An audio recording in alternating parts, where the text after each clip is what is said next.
Makan lagi ya sayang. Tadi kata Mbak Titin bilang kalau kamu belum makan seharian ini. Tita Bastian yang ingat jelas dengan perkataan Mbak Titin tadi. Ia mengatakan Jesslyn belum ada makan sedikit pun. Jesslyn menggelengkan kepalanya. Gak mau mas, selalu saja mual, rengek Jesslyn. Gak apa-apa kalau mual sayang, yang penting selalu dicoba untuk makan. Daripada gak makan, nanti kamunya gak punya tenaga sama sekali.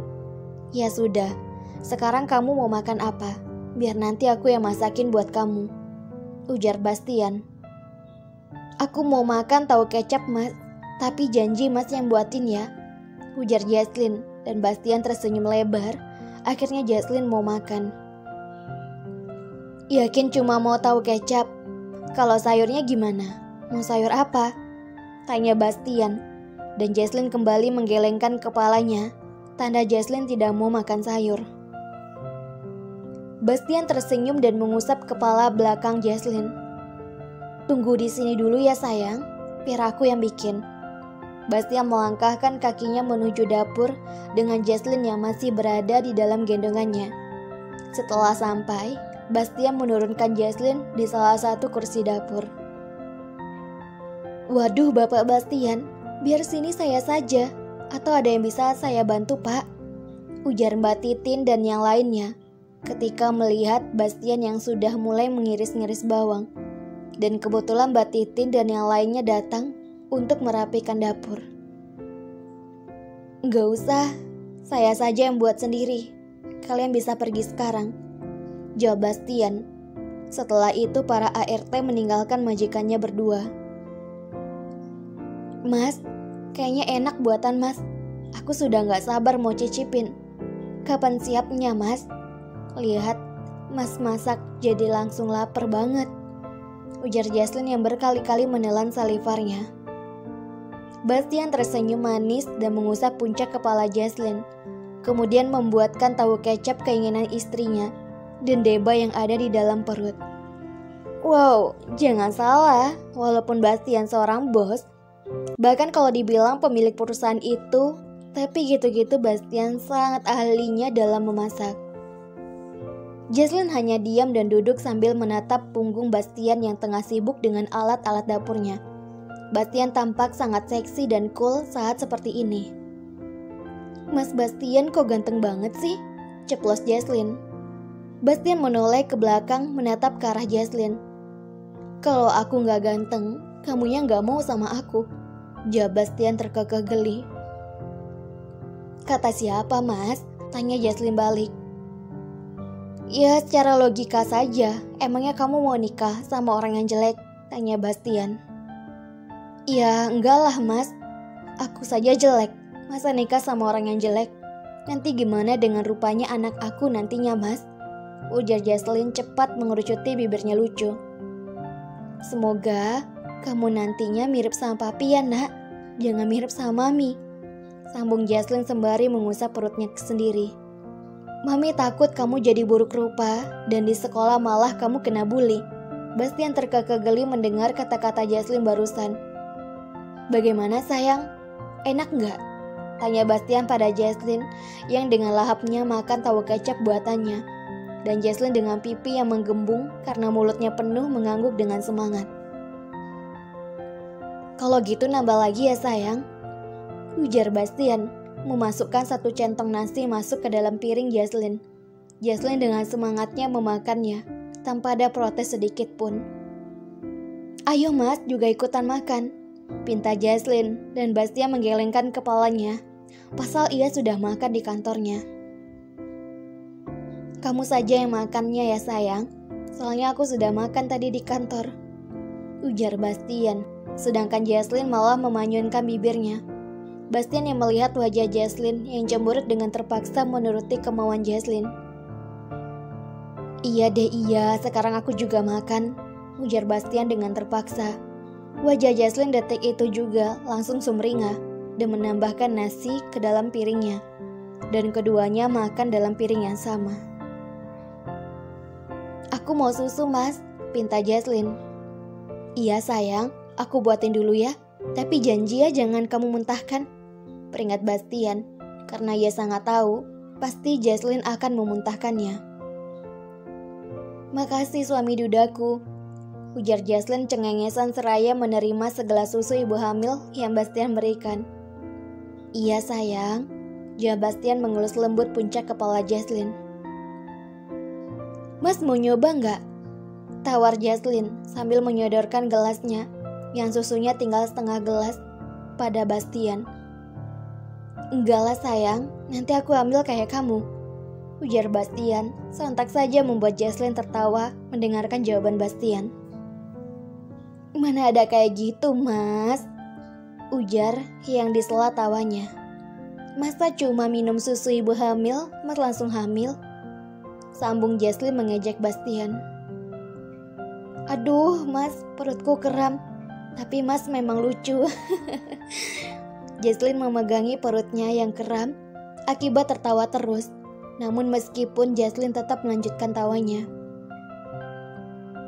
"Sayang, sudah dong, jangan ketawa terus, kasihan anak kita di dalam sana," ujar Bastian beralih mendekati Jesslyn dan memegangi perut Jesslyn, takut terjadi sesuatu pada anak mereka. Jesslyn mengatur nafasnya sembari mencoba menghentikan tawanya. "Hehehe, maaf mas, lagian masa ada-ada aja ngomongnya kayak gitu, kan aku jadi ngakak dengarnya," ujar Jesslyn berusaha menahan tawanya. Berkat masakan Bastian dan susu buatan Bastian, akhirnya Jesslyn bisa makan tanpa harus memuntahkannya. Bahkan sangat lahap menghabiskan 3 piring. "Jangan kayak gitu lagi ya sayang, kalau terjadi apa-apa dengan kalian berdua bagaimana?" ujar Bastian memperingati Jesslyn. "Harusnya aku yang bilang gitu mas. Mas jangan bikinnya lucu, jangan ngelucu lagi," jawab Jesslyn. Dan Bastian malah mengernyitkan dahinya. Perasaan ia sama sekali tidak ngelucu. Lagian juga, ucapannya tadi tidak ada yang lucu. Semenjak Jesslyn hamil, dia terlihat sangat receh. Apa saja ditertawakannya, padahal tidak ada yang lucu. Kayaknya Bastian harus ekstra sabar nih ngadapin kerecehan Jesslyn. "Mas," panggil Jesslyn pada Bastian yang sudah duduk kembali di kursi. "Iya sayang," jawab Bastian. "Kayaknya aku lagi ngidam deh mas," ujar Jesslyn. "Ngidam apa sayang?" tanya Bastian semangat. Bastian sangat menantikan ngidamnya Jesslyn. "Janji mas mau wujudin, nggak ada penolakan seperti kemarin?" tanya Jesslyn dengan tatapan seriusnya. "Iya janji," jawab Bastian. "Tapi permintaan aku kali ini sangat aneh mas. Apa mas beneran janji bakalan wujudkan keinginan aku?" tanya Jesslyn memastikan kembali. "Iya sayang, aku janji. Demi anak bakalan aku wujudkan semuanya," jawab Bastian yang tidak sabar ingin tahu apa keinginan Jesslyn tersebut. "Oke, dengerin baik-baik ya mas." Bastian mengangguk menunggu Jesslyn menyebutkan keinginannya. "Aku mau melihara monyet Debraza mas," sambung Jesslyn membuat Bastian terperangah. Karena monyet itu memiliki harga yang sangat fantastis, yaitu 142 juta. Hiks, tangis Jesslyn saat ini terdengar sangat lirih dan terisak-isak. Pasalnya Bastian lagi-lagi menolaknya. "Sayang, jangan nangis kayak gini," ujar Bastian sambil mengusap-ngusap kepala Jesslyn untuk menenangkan istrinya yang tengah menangis. Mau monyet Debraza. Mas tadi sudah janji bakalan turutin," ujar Jesslyn yang tangisnya semakin menjadi.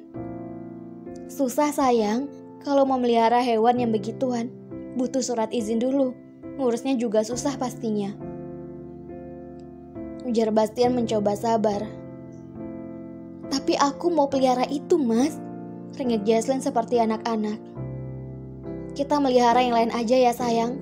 Kucing, kelinci, ayam, bebek, sapi, kambing, nyamuk, lalat, atau jerapah," ujar Bastian agar Jesslyn berhenti nangis.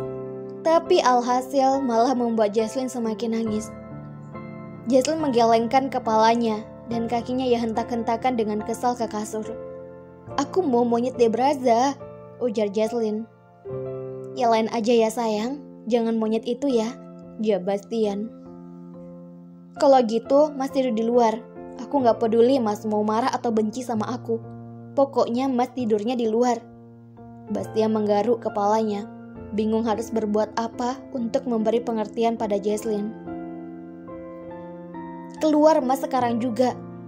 Jesslyn beranjak dari kasur, lalu menarik tangan Bastian, membawanya keluar kamar, dan menutup pintu kamar mereka dengan keras.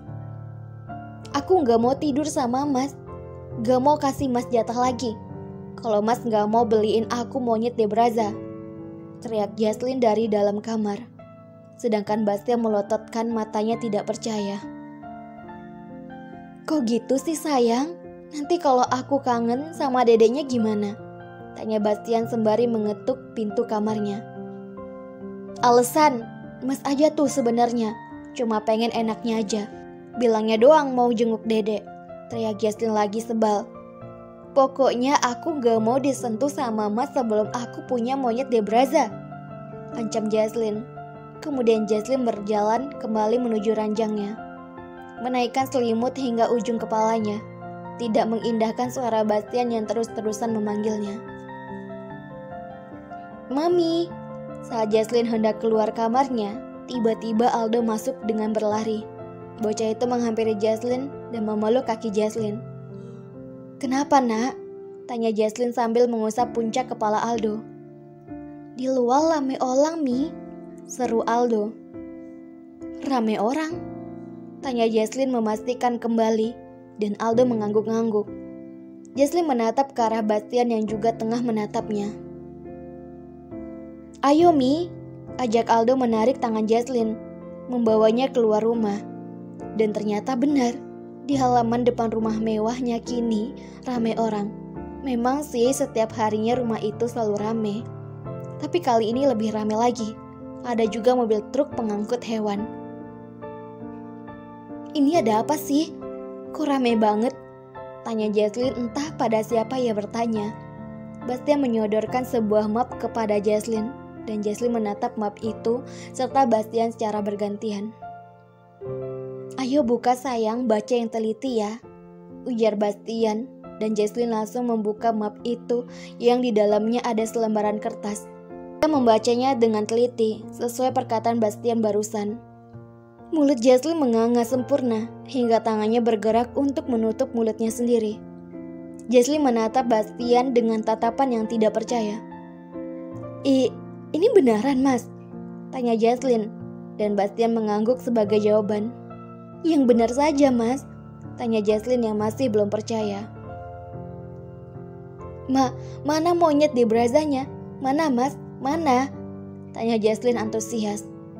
Jadi, isi map itu adalah surat izin memelihara hewan yang langka ataupun dilindungi dengan bandrol yang sangat mahal karena hewan itu bukan berasal dari Indonesia. Ia berada di lahan basah Afrika Tengah. Mana Mas monyet Debrazanya Mas? Bastian menunjuk pada lantai 4 rumahnya. Dan Jesslyn langsung naik lift agar ia segera sampai ke lantai 4. Karena ia tidak sabar mau melihat hewan yang ia inginkan. Dan di depan rumahnya itu ada berbagai jenis hewan langka lainnya, termasuk orang utan jinak yang sudah dilatih sehingga ia bisa kita perintah. Orang utan kan hewan yang dilindungi, makanya dari itu Bastian juga mendapatkan surat izinnya juga. Sedetik kemudian wajah Jesslyn terlihat sangat sumringah. Ia berlari menuju kandang monyet Debraza tersebut, meninggalkan Bastian yang bersama Aldo menyusul dari belakang. Selamat menyaksikan, bersambung.